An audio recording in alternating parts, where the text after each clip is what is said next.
Culture and crisis in Kenya. Why PR messages succeed or fail in Kenya?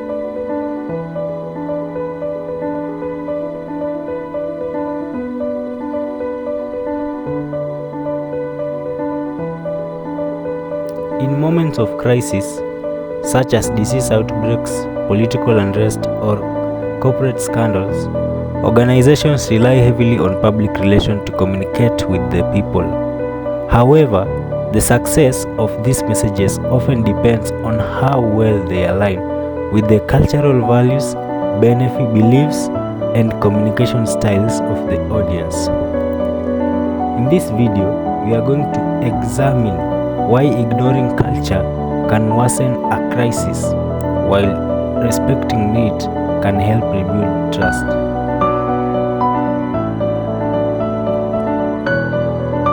Kenya is a culturally diverse society made up of different ethnic groups, languages, religion, and traditions.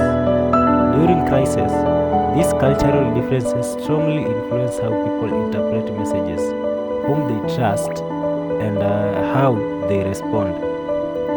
For example, many Kenyan communities value collectivism, respect for elders, and community leadership.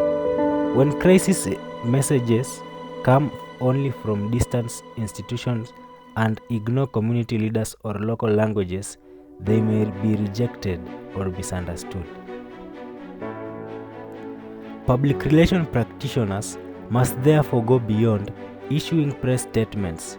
They must understand cultural sensitivity, tone, symbols, and trusted messages.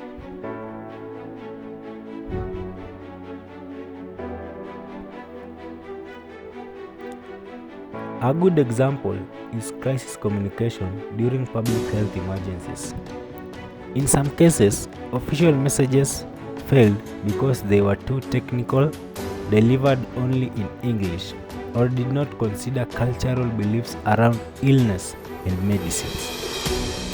On the other hand, campaigns that involved local leaders, religious figures, and community influencers were more successful. This shows that culture is not an obstacle to PR. It is a tool when used correctly. Now, let's have a look at analysis and connection to PR theory.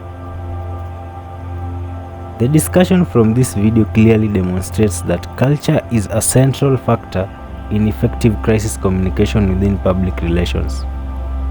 PR theory emphasizes that communication is not a one-way process, but a two-way interactive relationship between organizations and their publics. According to the two-way symmetrical model of public relations, organizations should not only disseminate information but also listen to, understand, and adapt to the concerns, values, and expectations of their audiences.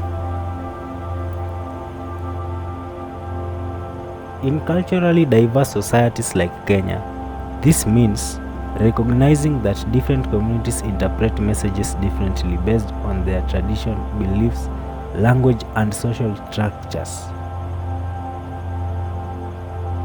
During crisis, fear and uncertainty are often high.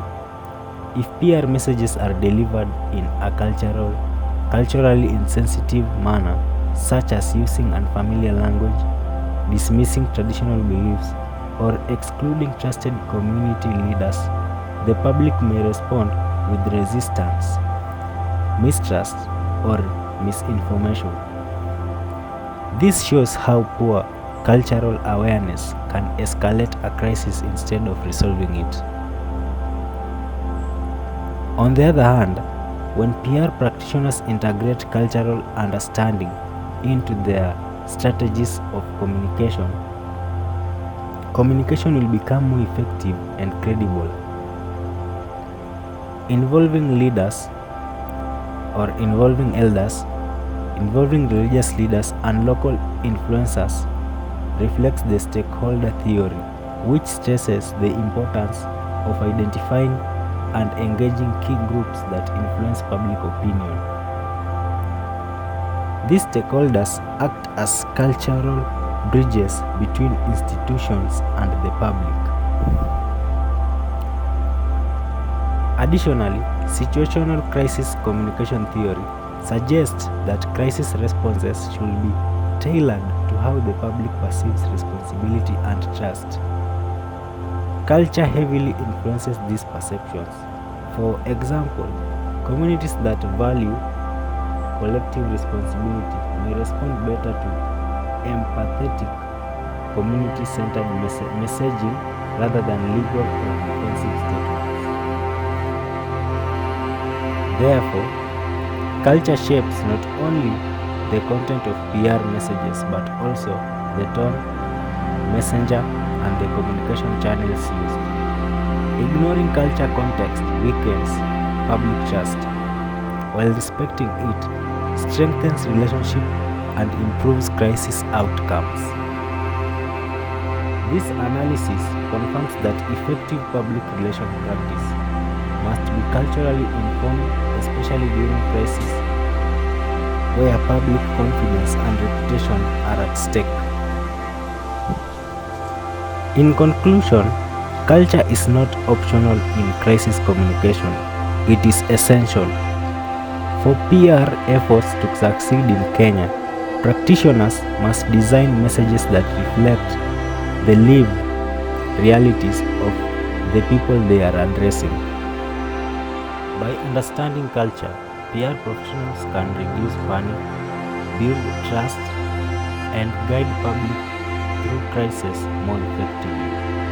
Thank you for watching.